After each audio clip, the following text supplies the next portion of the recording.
إن الحمد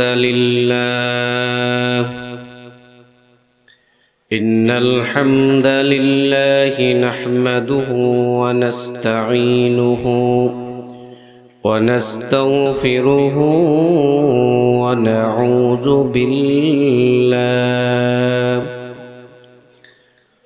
ونعوذ بالله من شرور أنفسنا ومن سيئات أعمالنا من يهده الله فلا مضل له ومن يضلله فلا هادي له ونشهد أن لا إله إلا الله وحده لا شريك له ونشهد أن سيدنا وحبيبنا ومولانا محمدا عبده ورسوله الذي أرسله بالحق بشيرا ونذيرا وداعيا إلى الله بإذنه وسراجا منيرا أما بعد فقد قال الله تبارك وتعالى في كلامه المجيد وفي فرقانه الحميد সকলেই পড়ুন আউযু বিল্লাহি মিনাশ শাইতানির রাজীম বিসমিল্লাহির রাহমানির রাহিম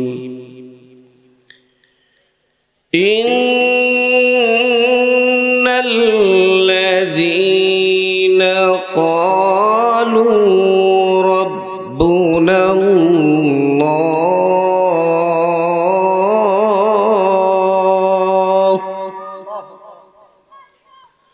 ثم استقاموا تتنزل عليهم الملائكة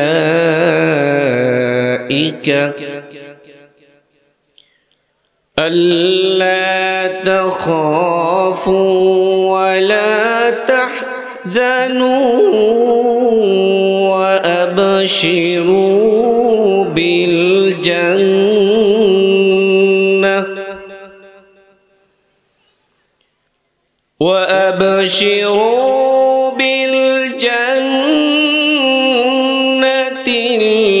التي كنتم توعدون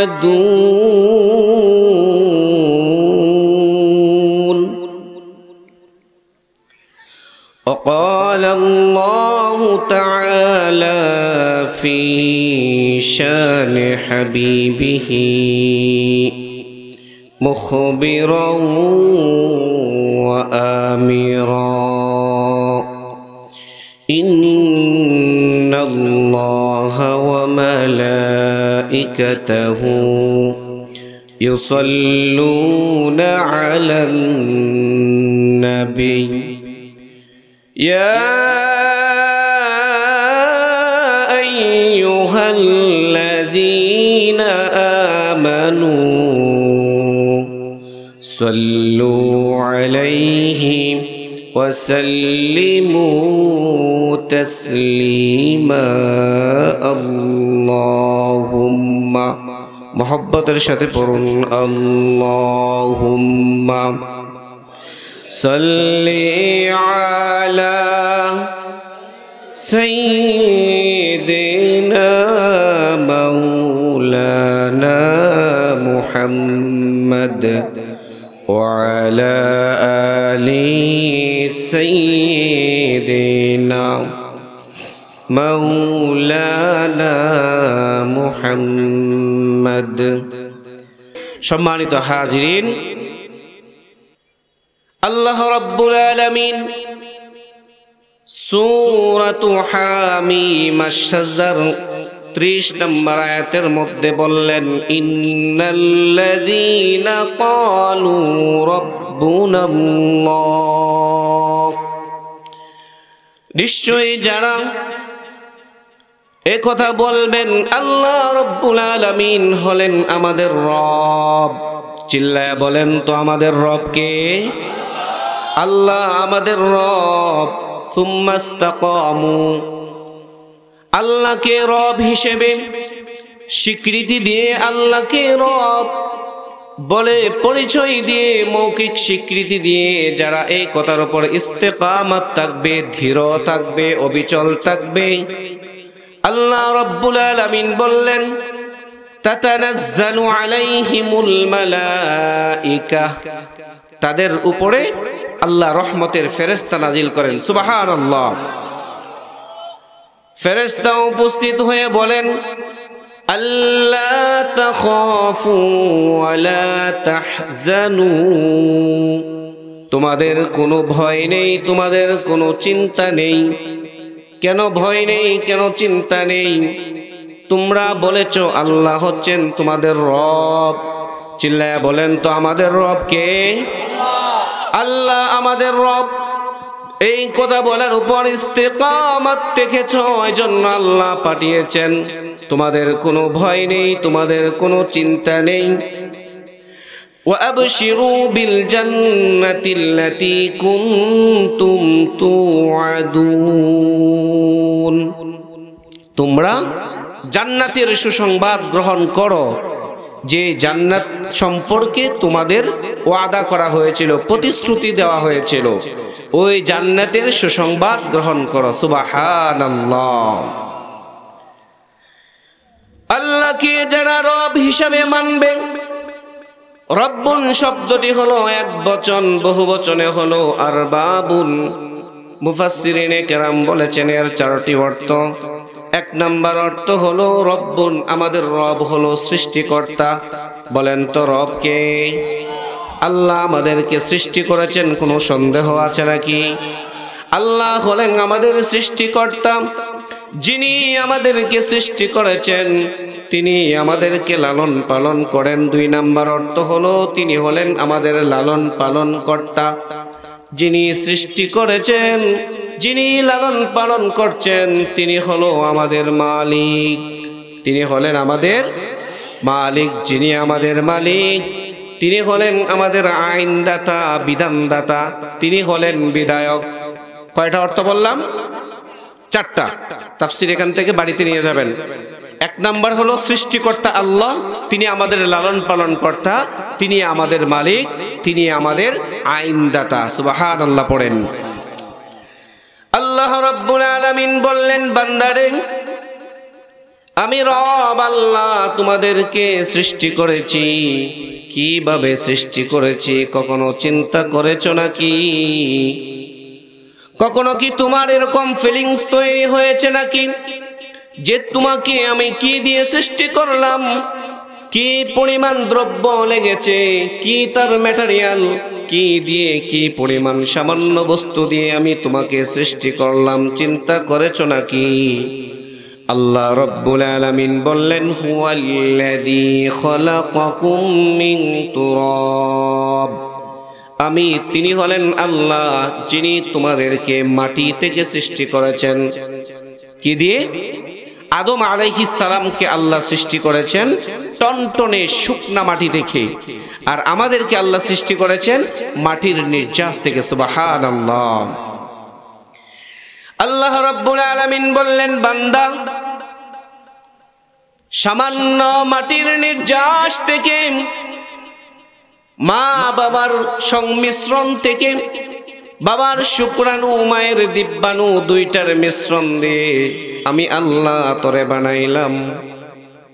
এই নুতফাটা যদি সবেগে স্বেচ্ছায় ইচ্ছায় অনিচ্ছায় বের হয়ে আসে, সাথে সাথে গোসল ফরজ হয়, ঠিক কিনা বলেন? আল্লাহ রাব্বুল আলামিন বললেন ওই নুতফা হলো এত পরিমাণ নগণ্য, এত সামান্য বস্তু নুতফা সবেগে নির্গত হয়। কতটুকু পরিমাণ নির্গত হয় উদাহরণ দিয়ে বলি, এই সাদা কাগজের মধ্যে যদি একটি বল পেন দিয়ে আমি একটা বিন্দু আঁকি, ছোট্ট কলম দিয়ে যদি একটি বিন্দু আঁকি, আর এই বিন্দুটাকে মাইক্রোস্কোপ দিয়ে যদি দেখা হয়, বিজ্ঞান বলছে 1 কোটি ভাগ করলে যত ভাগ হবে কলমের একটি বিন্দু, এরকম সামান্য শুক্রাণু দিয়ে আমি আল্লাহ তোরে বানাইছি। সুবহানাল্লাহ। মেডিকেল সায়েন্স গবেষণা করেছে বাবার শুক্রাণু মায়ের দিব্যাণু হয়ে গেলেই সন্তান হবে না। সন্তান হওয়ার জন্য আল্লাহ রাব্বুল আলামিনের অর্ডারের প্রয়োজন আছে না নাই? মেডিকেল সায়েন্স গবেষণা করেছে 25% মানুষের পুরুষের সমস্যা থাকে, এই জন্য বাচ্চা হয় না। 25% স্ত্রী লোকের সমস্যা হয়, এজন্য বাচ্চা হয় না। তাহলে কত পার্সেন্ট হলো? আর 50% এখন পর্যন্ত পৃথিবীর কোনো মেডিকেল সায়েন্স খুঁজে বের করতে পারে নাই কেন বাচ্চা হয় না। আল্লাহর নবী 1500 বছর আগে কিতাবুল হায়াতের মধ্যে আল্লাহর নবী বলেন, মায়ের যখন মাসিক পিরিয়ড হয়, পিরিয়ড হওয়ার পরে স্বামী স্ত্রী যখন মিলামেশা করে, তখন পেটে পুরুষের পেট থেকে যখন শুক্রাণু বেরিয়ে মায়ের দিব্যাণুর দিকে যায়, আল্লাহ রাব্বুল আলামিন একজন রহমতের ফেরেশতা পাঠান। ওই ফেরেশতা আল্লাহর আরশে আজিমের দিকে তাকিয়ে আল্লাহর কাছে পারমিশন চায়, আল্লাহ তাকে কি কাজে লাগাবো নাকি নষ্ট হয়ে যাবে? আল্লাহ যদি পারমিশন দেন তাহলেই মানুষ তৈরি হয়, আর যদি আল্লাহ পারমিশন না দেন তাহলে এখানেই ফেরেশতা নষ্ট করে ফেলে। আল্লাহ হলেন আমাদের রব, সৃষ্টিকর্তা। এইভাবে যখন যাকে অর্ডার দিবে আল্লাহ সন্তান জন্ম হবে, যাকে অর্ডার দিবেন জন্ম হবে না। পৃথিবীর কোনো মেডিকেল সায়েন্স আবিষ্কার করতে পারে না, রাসূল বলেছেন। এবং সন্তান সম্ভাবনা দেখা দিলে আল্লাহ রাব্বুল আলামিন দেখেন কেমন আল্লাহ, সন্তান সম্ভাবনা দেখা দেওয়ার আগেই 1 মাস আগে আল্লাহ রাব্বুল আলামিন মায়ের পেটের ভিতরে সন্তানের জন্য রিজিকের ব্যবস্থা করেন। যদি সম্ভাবনা দেখা দেয় মায়ের মাসিক পিরিয়ড বন্ধ হয়ে যায়, আর যদি সম্ভাবনা না দেয় তাহলে অটোমেটিক মাস শেষে বেরিয়ে যায়, নষ্ট হয়ে যায়। আল্লাহ রাব্বুল আলামিন এই সন্তানটাকে 10 মাস 10 দিন মায়ের পেটের ভিতরে যিনি রিজিকের ব্যবস্থা করেন, যেখানে কোনো হোটেল নাই, কোনো রেস্টুরেন্ট নাই, খাবারের কোনো ব্যবস্থা নাই, এরকম একটি সুরক্ষিত জায়গায় যিনি রিজিকের জন্য ব্যবস্থা করেন, তিনি কে? আল্লাহ বললেন, হুয়াল্লাযী খালাকাকুম মিন তুরাবিন। বান্দারে আমি তোরা মাটির সামান্য নির্যাস থেকে, নগণ্য বস্তু থেকে তোরা আমি সৃষ্টি করেছি, আর মায়ের পেটের ভিতরে এমন একটি তার লাগিয়ে দিলাম, লাইন লাগিয়ে দিলাম, এই লাইন দিয়ে খাবারের ব্যবস্থা করলাম। দুনিয়াতে আসলে বান্দা আসার পর দাঁড়ানো অস্ত্র দিয়ে, কেচি দিয়ে, ব্লেড দিয়ে তোর একটি খাবারের লাইন আমি কেটে দিলাম। মানুষ কেটে দেয় না? কেটে দেওয়ার পর আমি এমন রাজ্জাক, আমি এমন রিজিক দাতা আল্লাহ, দুনিয়াতে আসার সাথে সাথেই একটি লাইন বন্ধ করে মায়ের দুধের মধ্যে তোর জন্য 2টি খাবারের লাইন ব্যবস্থা করেছি। সুবহানাল্লাহ। আল্লাহ বললেন, হুয়াল্লাযী খালাকাকুম মিন তুরাবিন সুম্মা মিন নুতফাতিন সুম্মা মিন আলাকা। এই নুতফা থেকে আলাকা সন্তান বেরিয়ে এলো, সুম্মা ইখরিজুকুম তিফলা। আল্লাহ ছোট্ট শিশু আকারে মায়ের পেট থেকে বাচ্চাকে বের করে আনলেন। রিজিকের লাইন কাটা হলো, আবার একটা বন্ধ করে দিয়ে যিনি 2টা চালু করলেন তিনি কে? আল্লাহ রাব্বুল আলামিন বললেন সুম্মা লিতাবলুগু আশুদ্দাকুম, বান্দা তোর মায়ের জন্য আমি নির্দেশ দিয়েছি অফিসালুহু ফি আমাইন, 2টি বছর তোকে দুগ্ধ পান করাবে, আর এই 2 বছর পর শরীয়তের অস্ত্র দিয়ে দুধ পান করা বন্ধ। এখন তোমার মা তোমার জন্য কিছু পানি, কিছু লিকুইড দুধ, কিছু নিরামিষ, কিছু আমিষ জাতীয় খাবার রেডি করে, 4 প্রকার খাবার রেডি করে আল্লাহ রাব্বুল আলামিন যিনি ব্যবস্থা করে দিলেন। 2টা লাইন বন্ধ হলো, চালু করে দিলেন কয়টা? আরো জোরে বলেন কয়টা? এরপরে আল্লাহ বললেন সুম্মা লিতাবলুগু আশুদ্দাকুম, মায়ের পেট থেকে বেরিয়ে এলে, শিশু থেকে কৈশোর যৌবনে পদার্পণ করলে, আল্লাহ রাব্বুল আলামিন বললেন ওয়ালাউ আন্না আহলাল কুরা আমানু ওয়াত্তাকাউ লাফাতাহনা আলাইহিম বারাকাতিম মিনাস সামাই ওয়াল আরদ। জুড়ে বলেন আল্লাহু আকবার। আল্লাহ বললেন জনপদের লোকেরা, যুবক হয়েছ, বুদ্ধি শুদ্ধি হয়েছে, সমাজের ভালো মন্দ তো বুঝতে পাও, সব কিছু বুঝো, বুঝে শুনে যদি আমি আল্লাহর প্রতি ঈমান আনতে পারো, আর যদি তাকওয়া অবলম্বন করতে পারো, আল্লাহ রাব্বুল আলামিন ঘোষণা দিয়ে বলেন আসমান জমিনের মধ্যে যতগুলি বরকতের দরজা আছে আমি সবগুলি বান্দা তোর জন্য ওপেন করে দিব। এই চাটকিল থেকে যদি আমেরিকাতেও চলে যায়, রিজিকের অভাব পড়ে, যিনি রিজিকের ব্যবস্থা করেন তিনি কে? আল্লাহ রাব্বুল আলামিন বললেন বান্দা তোর জন্য আর রিজিকের অভাব হবে না।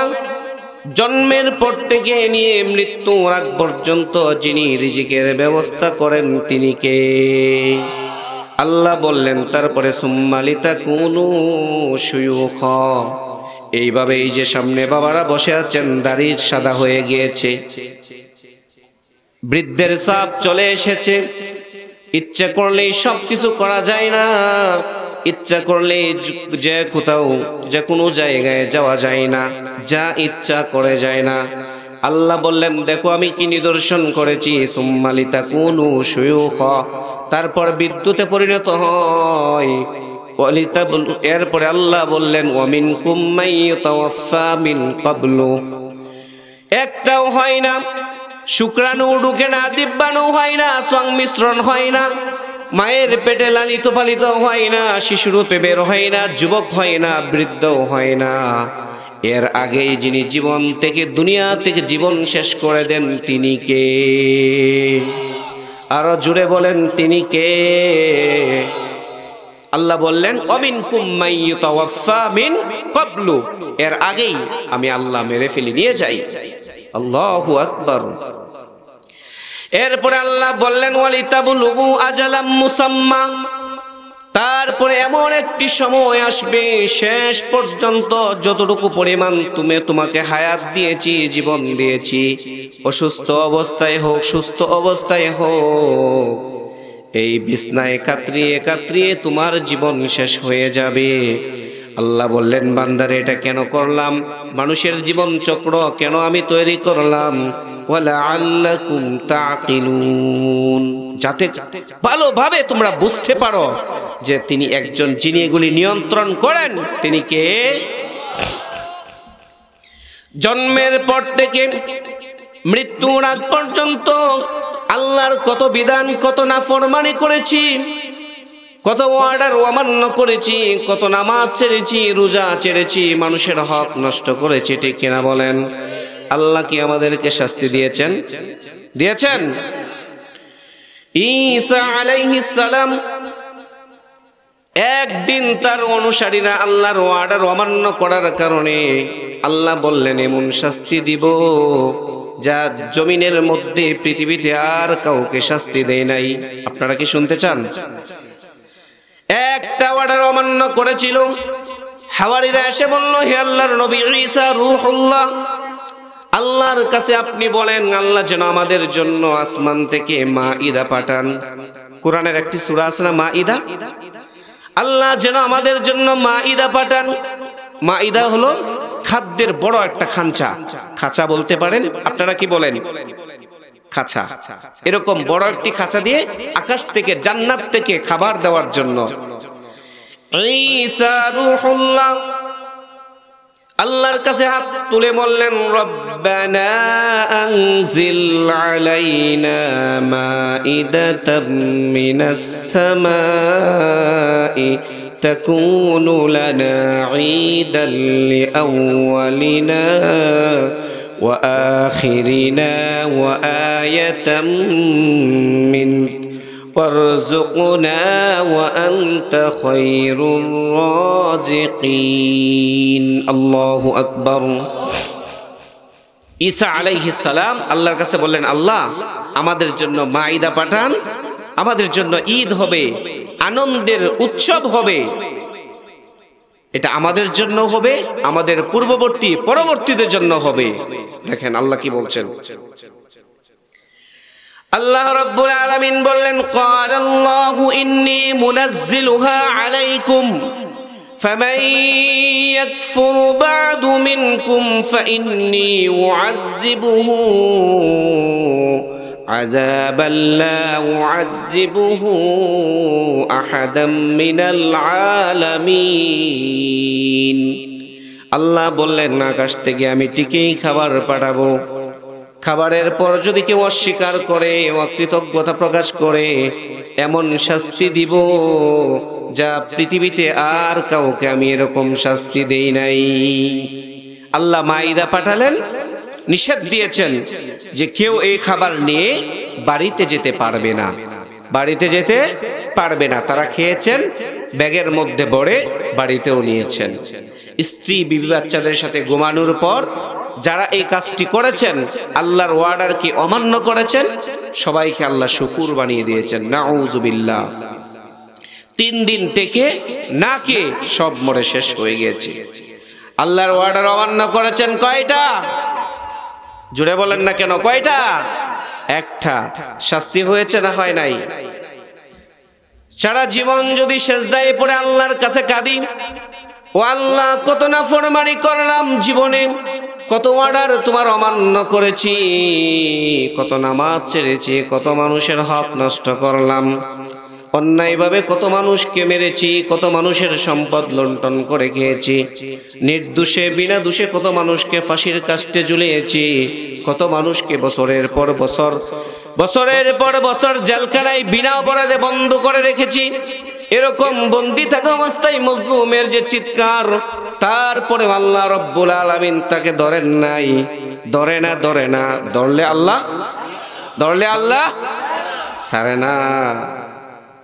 কিন্তু আল্লাহ শাস্তি দিয়েছেন, শাস্তিটা দিবেন পরকালে। এজন্য আল্লাহ আমাদেরকে শাস্তি দেন নাই।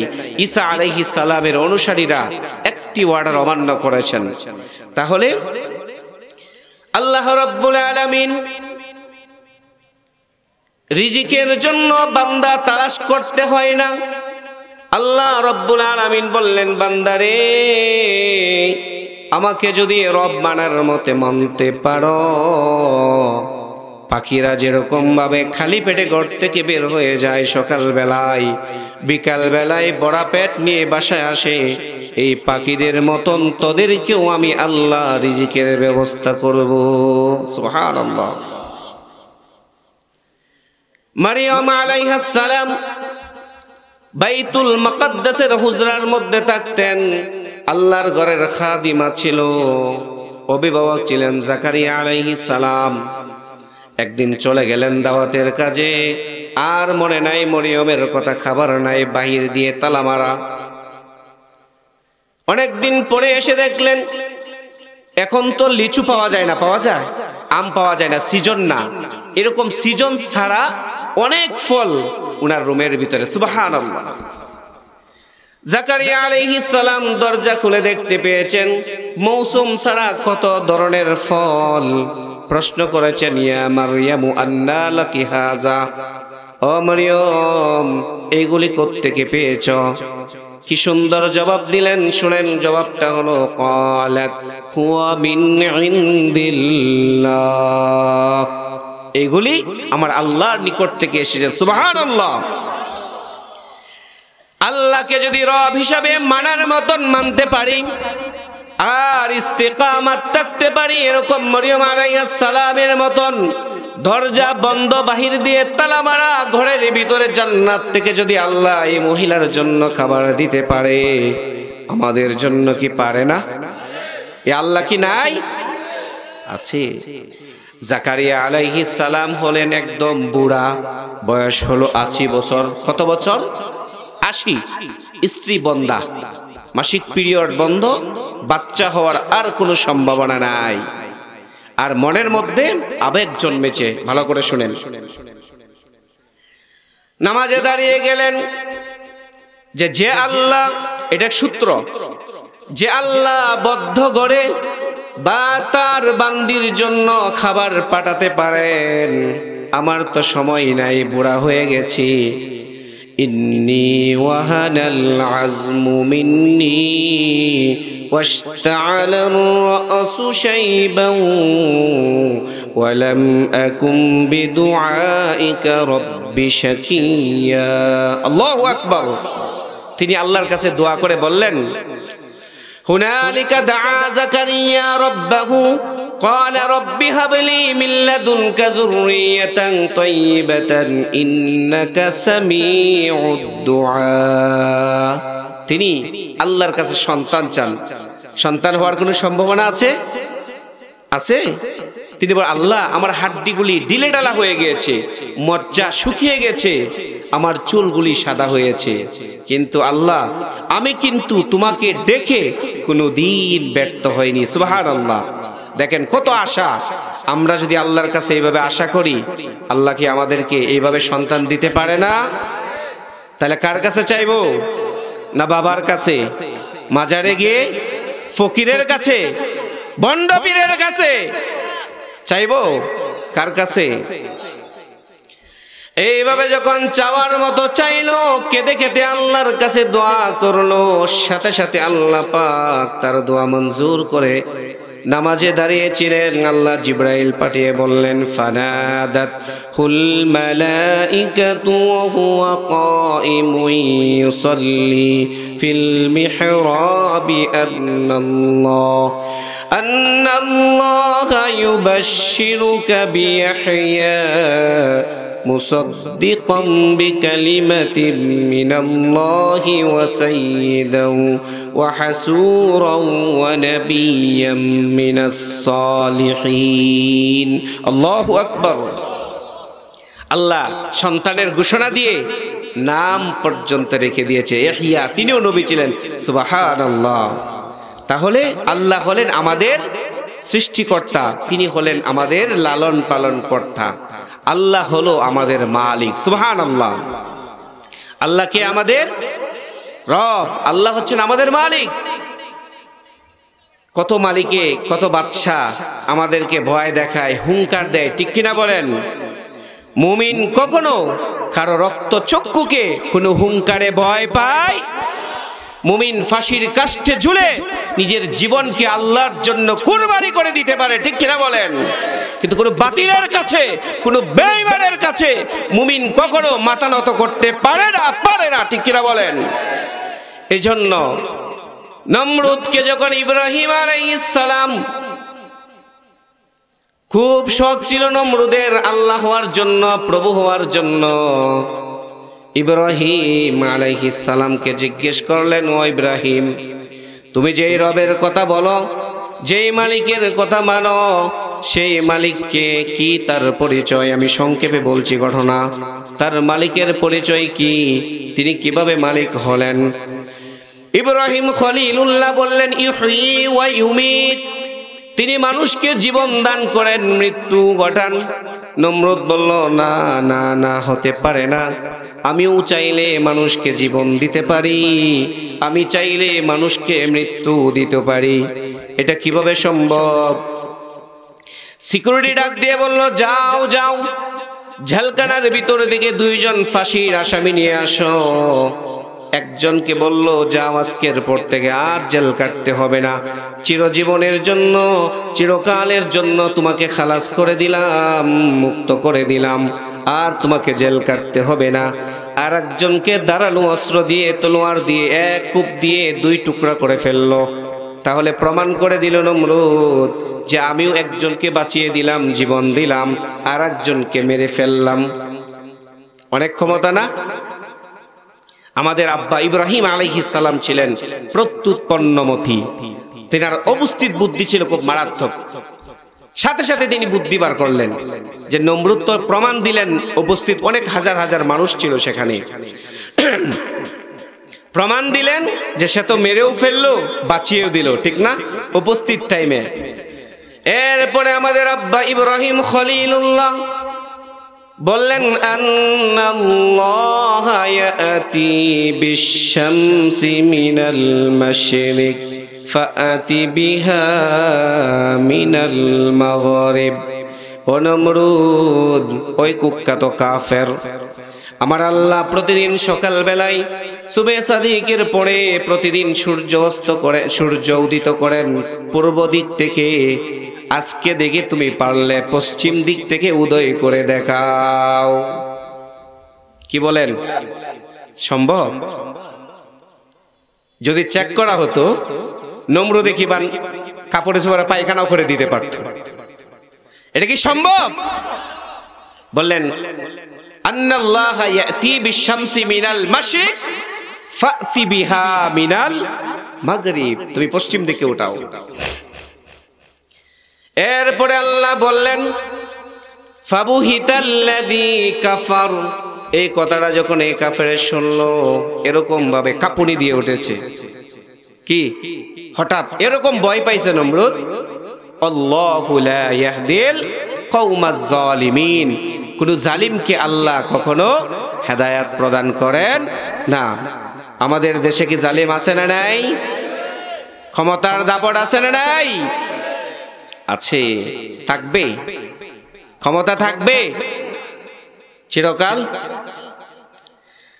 যারা ক্ষমতার বাহাদুরি দেখায়, মানুষের উপর নির্যাতন করে, জুলুম করে, অত্যাচার করে, অন্যায় অবিচার করে, যাদেরকে দিয়ে করায়, রাষ্ট্রীয় বাহিনী হোক, নিজের দলের হোক, অন্য দলের হোক, কিয়ামতের দিন তারাও উঠবে এবং বিভ্রান্ত হওয়ার কারণে, জাহান্নামী হওয়ার কারণে আল্লাহ রাব্বুল আলামিনের কাছে বলবে, ও আল্লাহ, ওয়াকালু রব্বানা ইন্না আতা'না সাদাতানা ওয়া কুবারা'না ফাআদাল্লুনাস সাবিলা।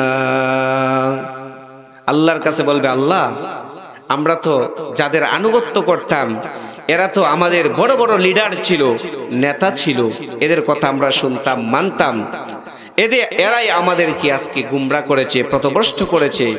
তারা তো কোনো দলিল দেয় নাই, তাদের কাছে কোনো বুরহান ছিল না। আল্লাহ বলবে, কি চাও এখন, কি চাও? আল্লাহ রাব্বুল আলামিনের কাছে বলবে তারা, রব্বানা আতিহিম দি'ফাইনি মিনাল আযাবি ওয়ালআনহুম লা'নান কাবীরা। আল্লাহর কাছে বলবে, আল্লাহ, ও আমাদের রব, তাদেরকে আজকে তুমি ডাবল শাস্তি দাও। কি শাস্তি? ডাবল শাস্তি। ওই ডাবল শাস্তি দেওয়া হবে তাদেরকে জাহান্নামের মধ্যে। আল্লাহ সাথে সাথে অর্ডার দিবেন এবং তাদেরকে এমন অভিসম্পাদ দাও, লানত করো, যে লানত সবচেয়ে বড় লানত। আল্লাহ রাব্বুল আলামিন বলবেন, খুজুহু, তাদেরকে ধরো, ফাগুল্লুহু, গলার মধ্যে বেড়িটা লাগাও, সুম্মাল জাহিমা সাল্লু, আর জাহান্নামের মধ্যে কুকুরের মতন নিয়ে টেনে টেনে নিয়ে জাহান্নামে ফালাও। সুম্মা ফি সিলসিলাতিন যারুহা ৭০ যিরাআন ফাসলুকু, ৭০ হাত লম্বা একটি শিকল দিয়ে তাদেরকে ভালো করে বাঁধো, যেন কোনোদিন সেখান থেকে পালিয়ে আসতে না পারে।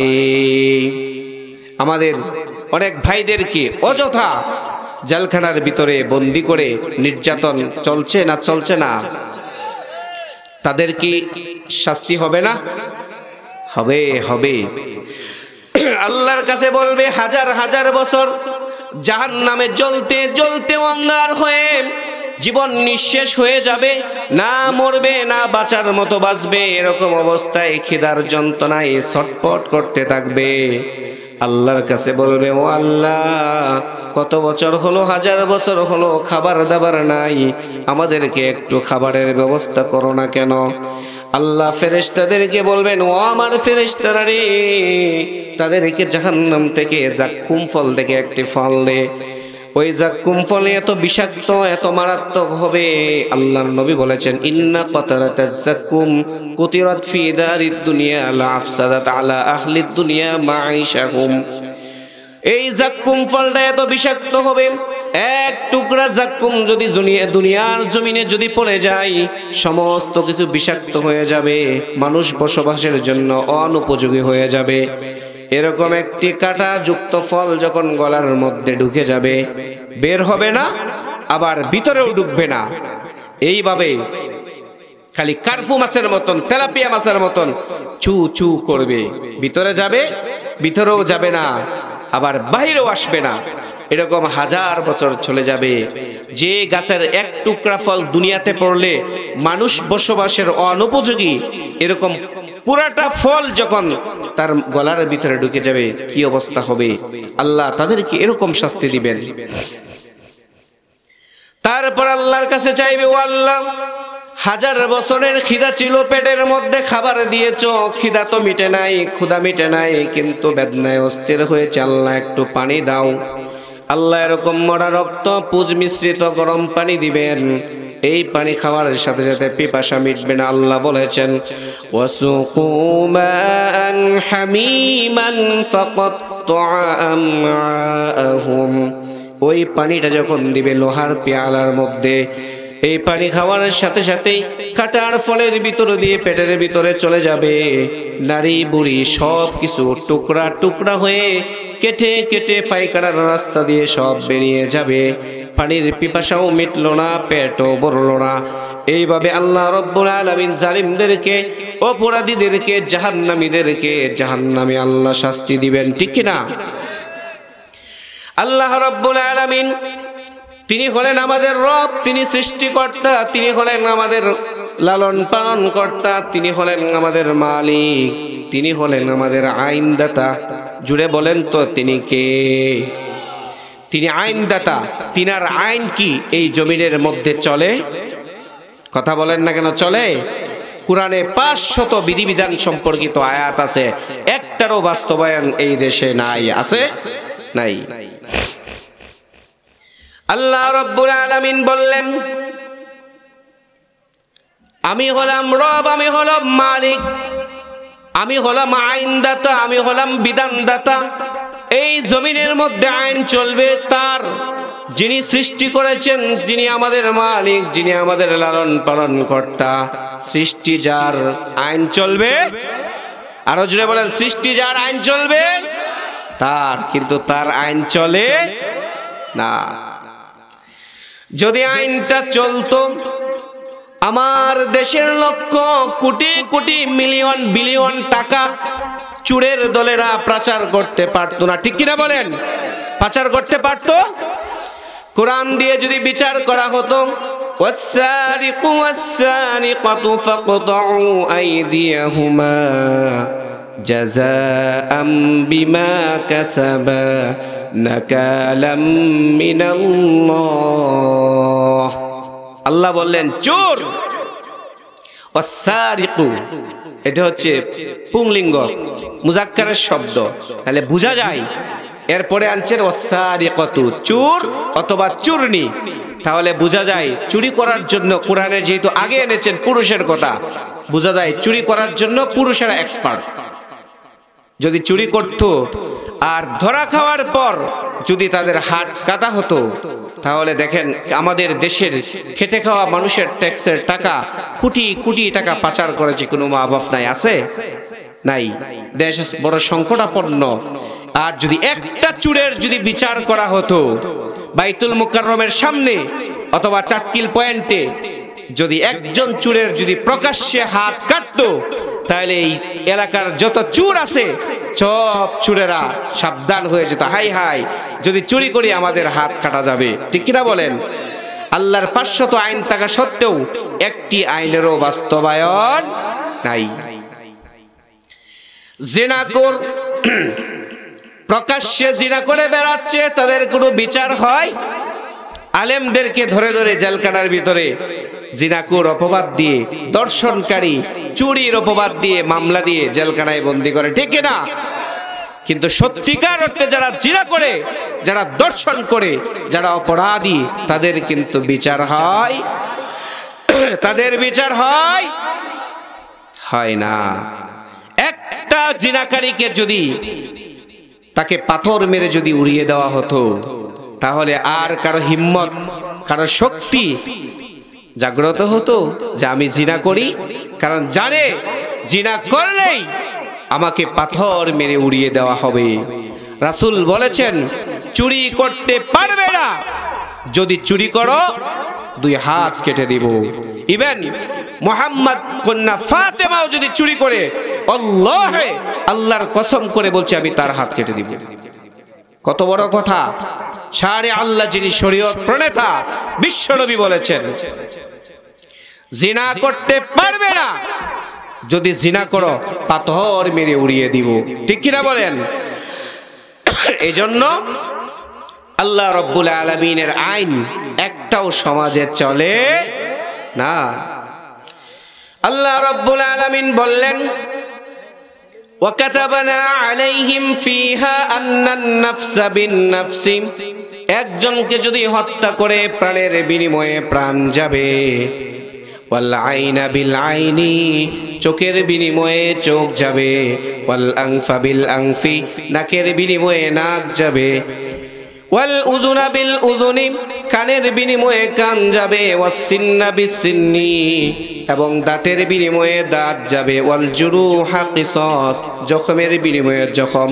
আর এটাই হলো কিসাস, তার বদলা। বিচার হয়? বিচার হয়? বিচার হয় না।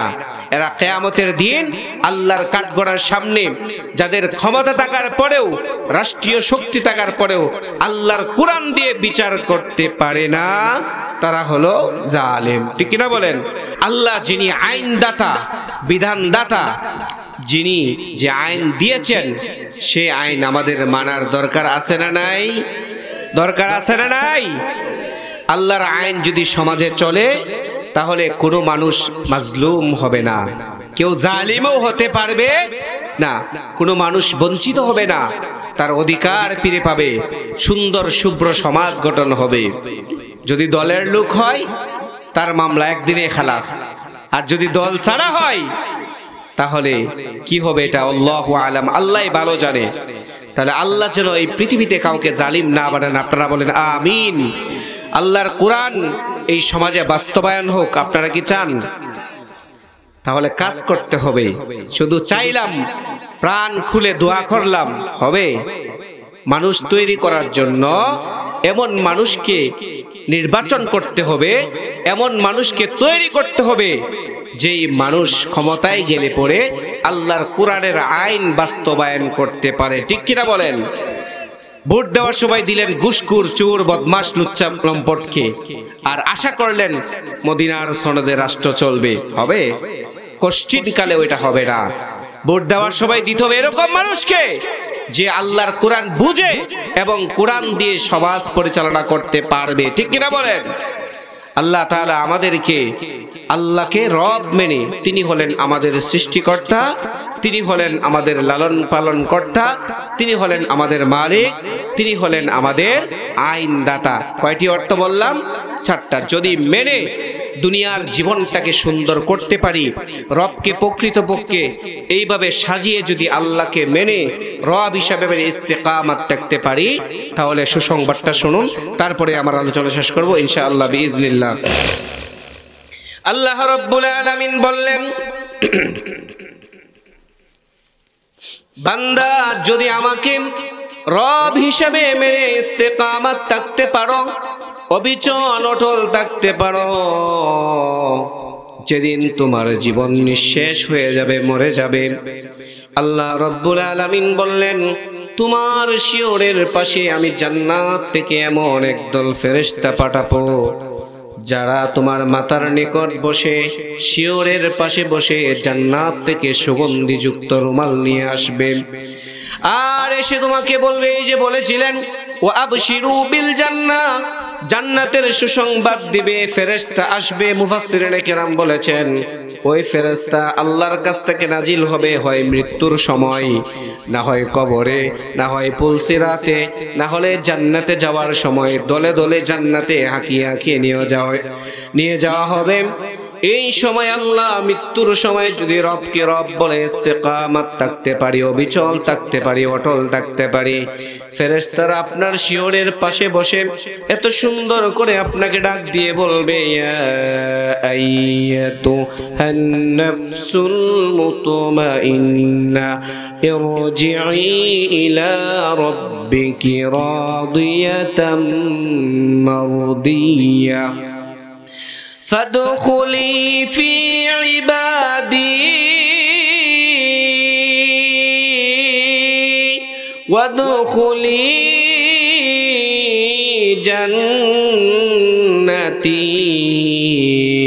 হে প্রশান্ত আত্মা, হে প্রশান্ত আত্মা, ইয়া আইয়াতুহান নাফসুল মুতমাইন্না, হে প্রশান্ত আত্মা, ইরজিই ইলা রাব্বিকি রাদিয়াতাম মারদিয়া, জান্নাত থেকে সাদা রুমাল নিয়ে সুগন্ধিযুক্ত রুমাল নিয়ে আপনার শিহরে বসে বসে মৃত্যুর সময় সাকরাতের সময় এত সুন্দর করে মাথায় হাত বুলিয়ে বুলিয়ে ডাক দিয়ে বলবে হে প্রশান্ত আত্মা, সারাটি জীবন আল্লাহকে রব হিসাবে মেনেছ, ইস্তেকামাত থেকেছো, আজকে তোমার কোনো ভয় নাই, আজকে তোমার কোনো চিন্তা নাই।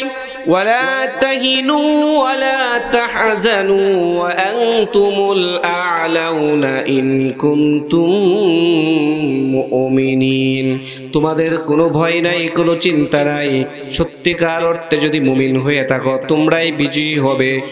আল্লাহ রাব্বুল আলামিনের ফেরেশতা মাতার শিহরে বসে বসে এত সুন্দর করে মধুর কণ্ঠে ডাক দিয়ে বলবে হে প্রশান্ত আত্মা, আয় আয় আয় আয় বেরিয়ে আয়, ইলা রাব্বিকি রাদিয়াতাম মারদিয়া, তোর রবের সন্তুষ্টির দিকে বেরিয়ে আয়।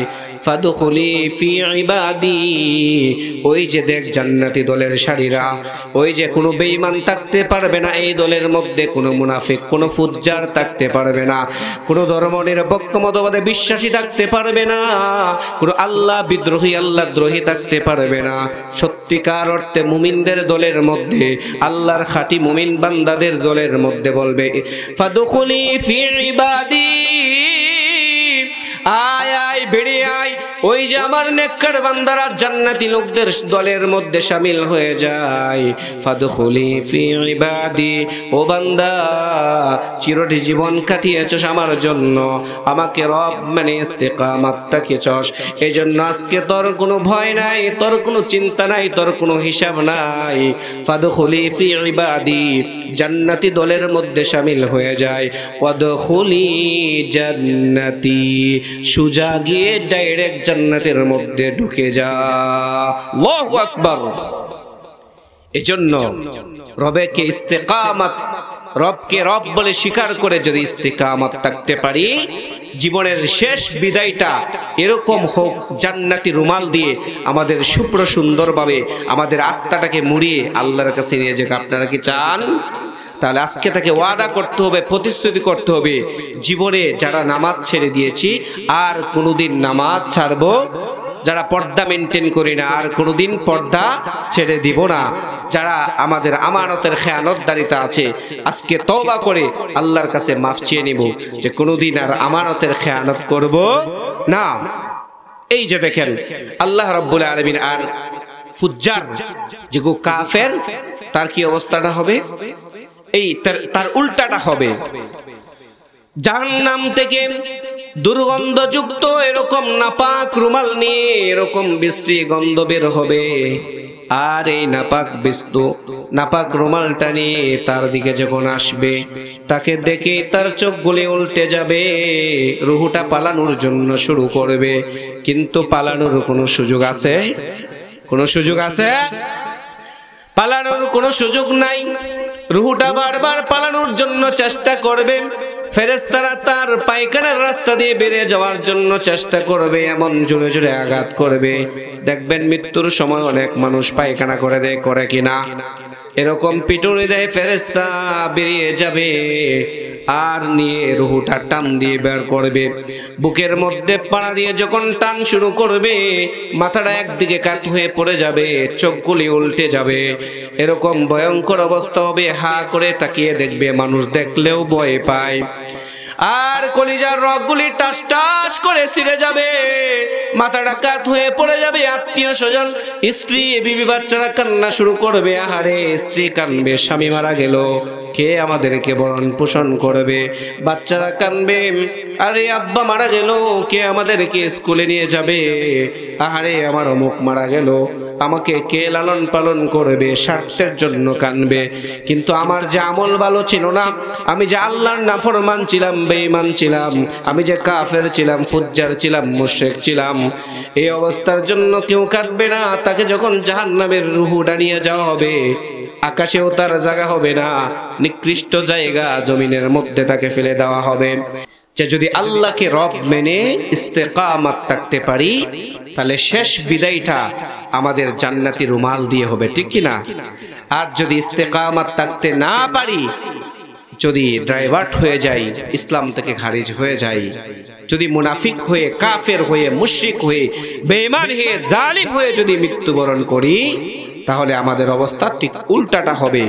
তাহলে আমরা রবকে রব মেনে এই কথার উপর ইস্তেকামাত থেকে আমাদের জীবন পরিচালনা করতে পারবো কিনা? আল্লাহকে হাত তুলে দেখান, পারবো? আল্লাহ তাআলা আমাদের সকলকে রবকে রব মেনে এই কথার উপর ইস্তেকামাত থেকে যেন আমাদের জীবনের শেষ নিঃশ্বাসটা ত্যাগ করতে পারি। আল্লাহ আমাদেরকে তৌফিক দান করুন, আমিন।